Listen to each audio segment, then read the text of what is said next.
Upon checking my phone, I saw that I had 13 missed calls. They were all from my mother-in-law, Martha. Not again. As I was pondering this, my phone vibrated once more. "Hello," I said upon answering the call. Martha raised her voice in anger. "Excuse me, isn't the allowance for this month $3,000 due?" "Excuse me," I said. "Send the allowance. This month's payment hasn't been deposited yet." Martha raged, completely disregarding my circumstances and only expressing her own desires. I'd had enough of her.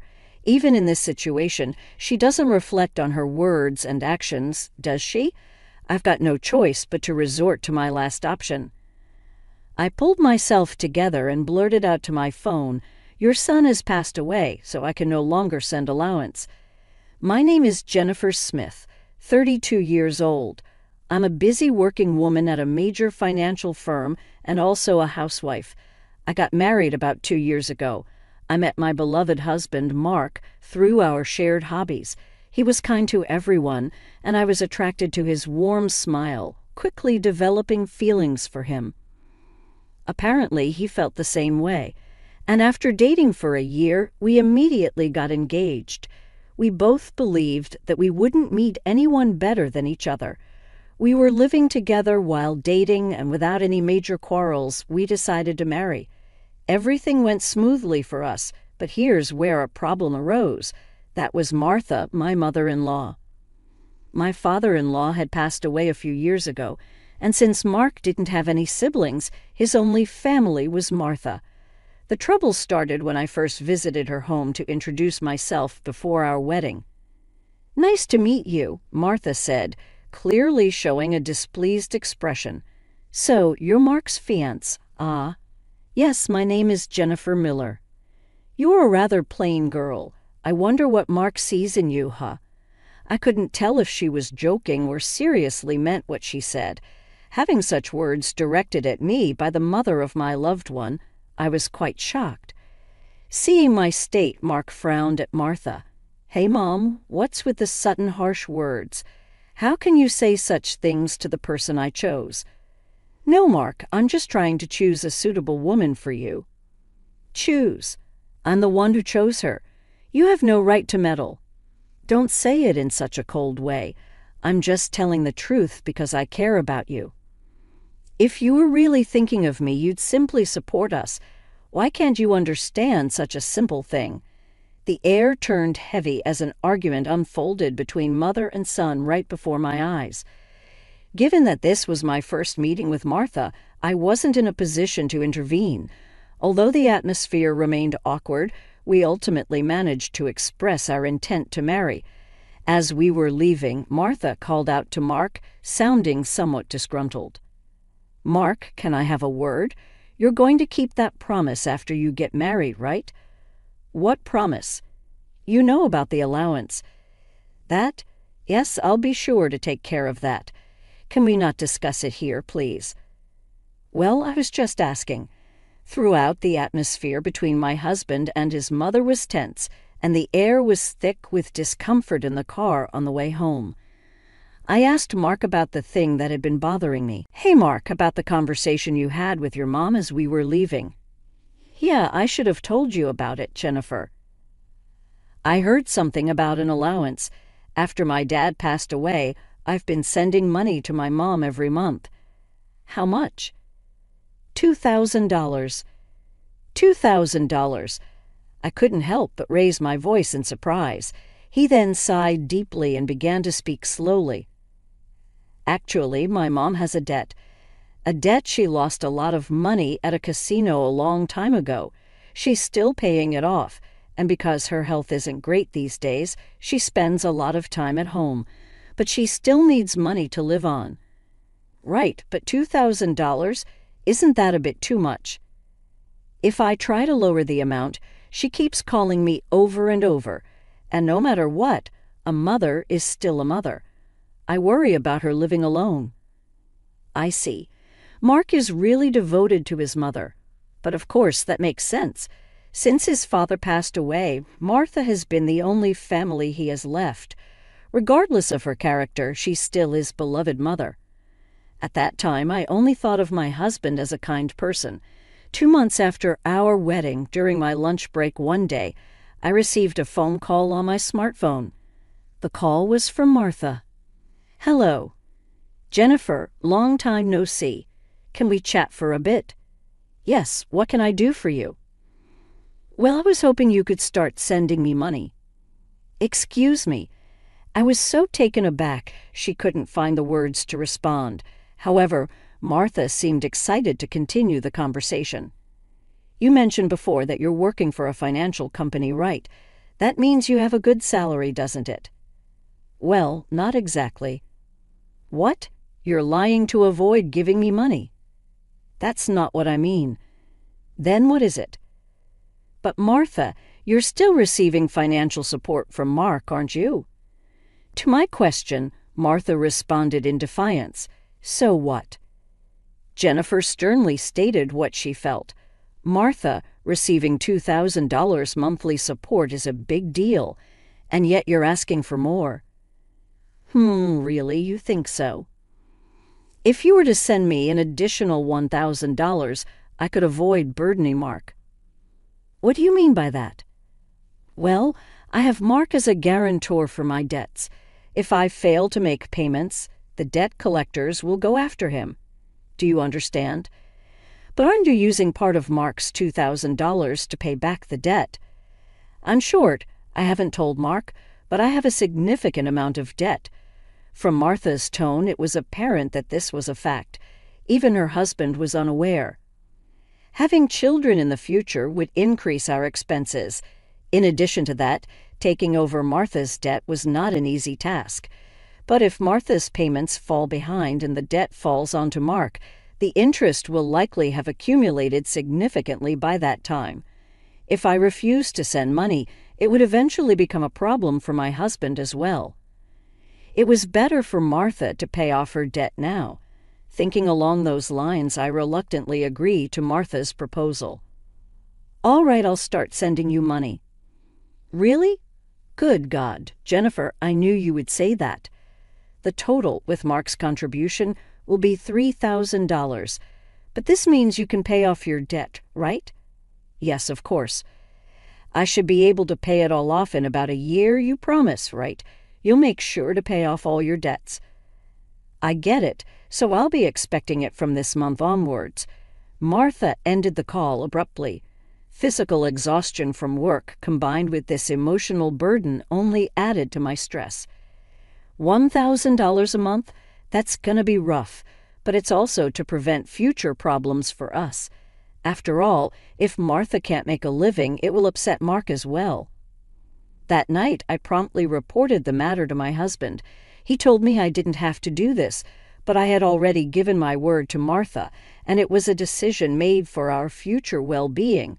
Mark expressed his gratitude and understanding, even as he maintained a sorry expression throughout. Time flew by, and 2 years have passed since then. The financial aid we thought would end in a year is still ongoing, and even now we are transferring $3,000 every month to Martha.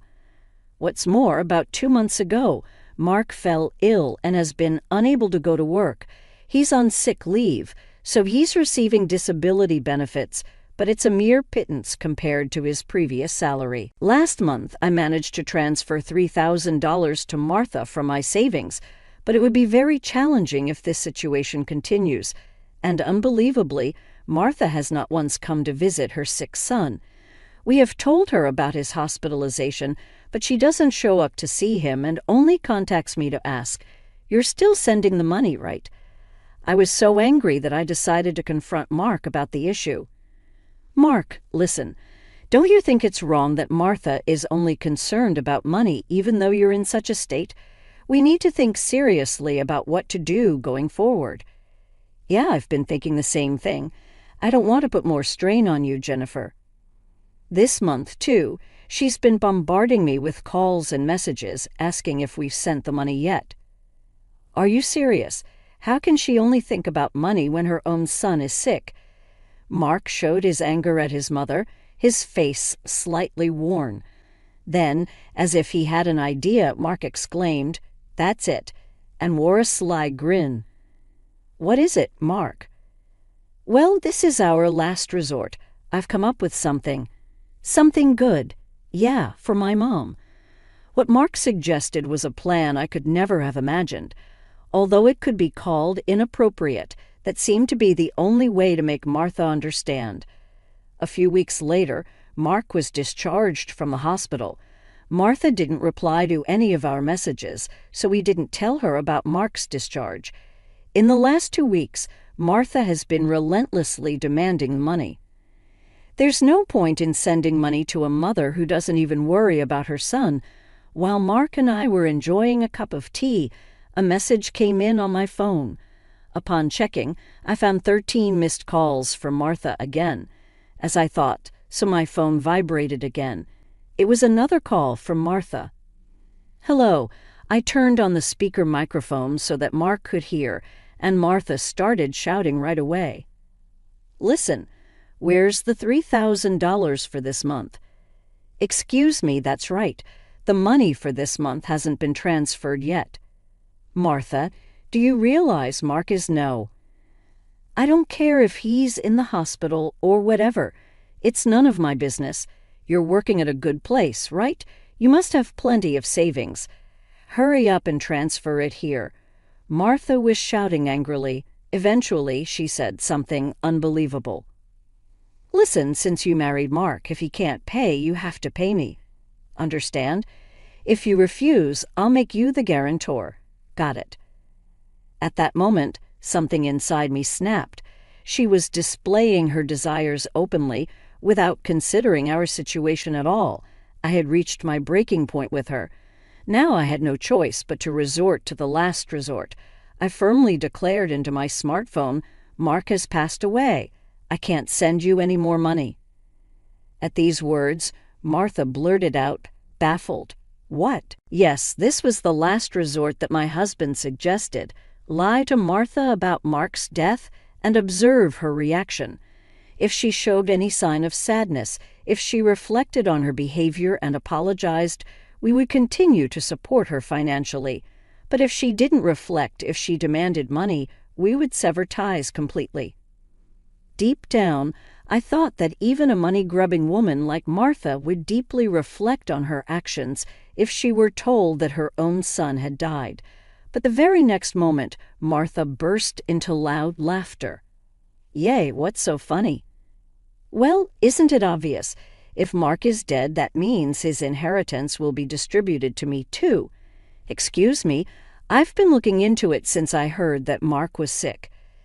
Listen here, 2/3 of Mark's assets are yours, but 1/3 is mine." I was at a loss for words. I never thought that when she first heard that her son was sick, she wouldn't look into treatment, but into how the inheritance would be divided. My anger surpassed. I was simply dumbfounded. My husband seemed to feel the same way, and as our eyes met, he slowly nodded. This was the signal to continue with the plan. I once again said to Martha in a strong tone, "Martha, did you hear what I said? Mark is dead." "I heard. What about it? Aren't you sad your own son passed away before you? You just make sure to send me some. I won't let you get away with not doing it." With a click, the phone line was cut off and a dial tone echoed. I glanced at my husband and saw that he was shaking, his face red with anger. "Mark, are you okay?" I asked. My husband looked into my eyes and said, "I'm cutting ties with her. She'll likely come here eventually demanding money. Let's wait until then, okay?" "But are you really okay with this? Cutting off ties just like that?" "Yeah, I have no regrets. After that call, she's no mother." My husband's eyes were filled with hatred, and I felt the same way. A person who only thinks about money over her own son's life is not family to me. A few days later, as we expected, Martha came to our house. For the time being, I decided to hide my husband in the next room and deal with Martha myself. Then Martha approached me with a face like a demon. "Hey, give me Mark's inheritance right now." "Again with that.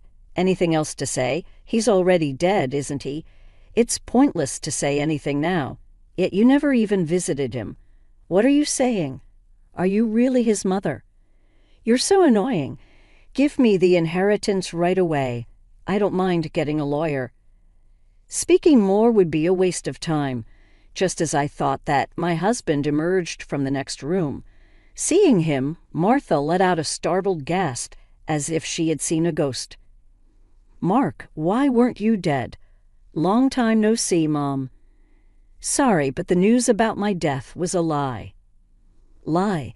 How could you be so disrespectful? I wanted to confirm your true nature, Mom. I was curious about how you'd handle the allowance if your son, died. But you turned out to be a gold digger, just as I suspected. I got that perfectly." "What?